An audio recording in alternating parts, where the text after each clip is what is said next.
Hey folks, it's Abe here, and welcome for another episode.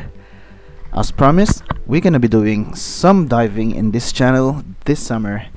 It has been really slow fishing with the kayaks recently, which I sort of gave it a little break and spent some time to explore underwater and at the same time to hunt a specific fish for dinner. I never caught one in my entire fishing career, and I was hoping to get lucky this time with the spear.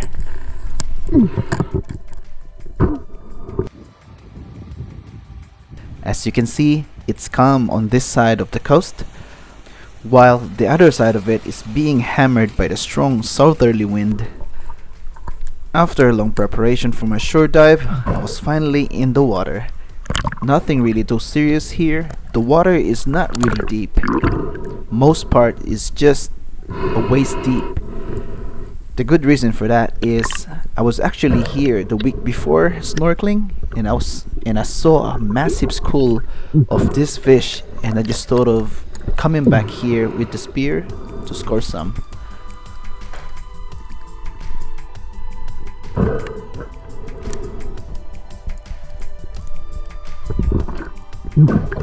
I slowly make my way to where I saw them, carefully scanning my surrounding.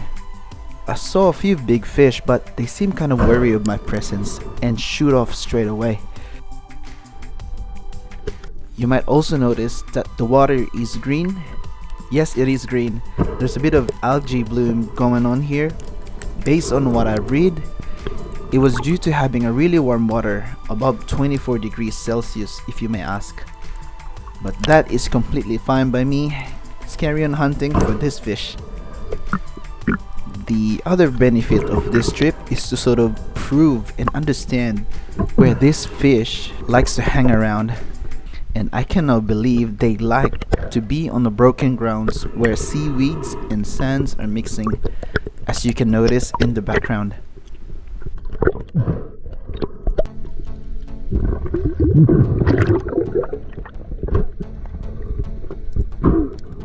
I finally spotted one just parked up by a little ledge. I was actually hesitant to take the shot because I'm not so sure how far I needed to be to pull the trigger. One of the golden rule I heard from the experts when spearing a fish is you will only know that you are in the shooting range when you see the full detail of the body of the fish. Not sure how I missed it, but I am quite surprised that the fish didn't freak out when I took the shot and actually swam around me whilst dealing with the line entanglement. It took me a while to get all my lines sorted, and I lost sight of the fish. I moved on, and it didn't take long. I spotted a big group of King George whiting.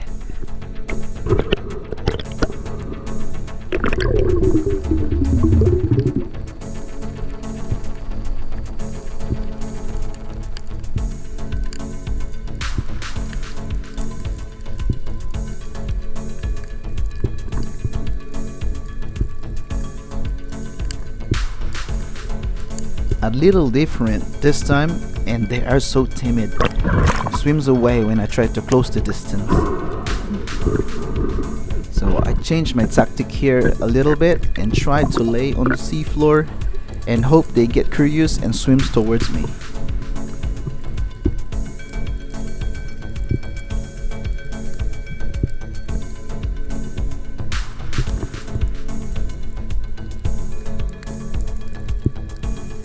I've got my eyes on this big one, but still, I'm out of shooting range.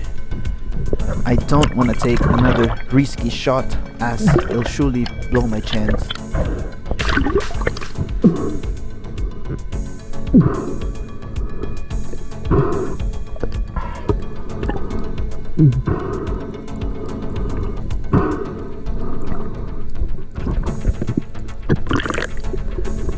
I found the half of the group on this sandy area here. I went down and slowly closed the distance.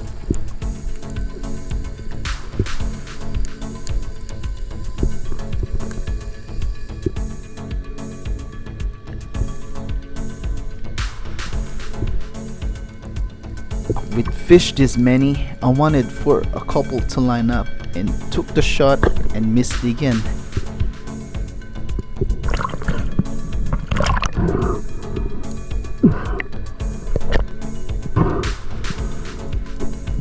I followed them for a while whilst figuring out the other ways to get closer.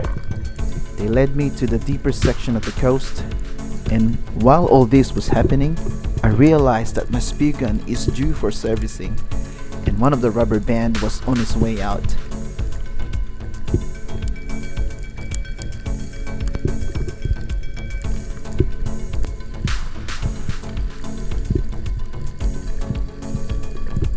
I ended up losing both of the rubber bands from the spear gun and forced me to delay the pursuit for the next time.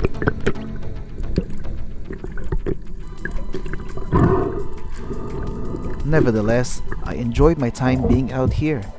I spent the rest of my time exploring the coast and watching the life underneath the surface. Thank you once again for tuning into this channel. I hope you liked today's episode, and I'll see you on the next adventure.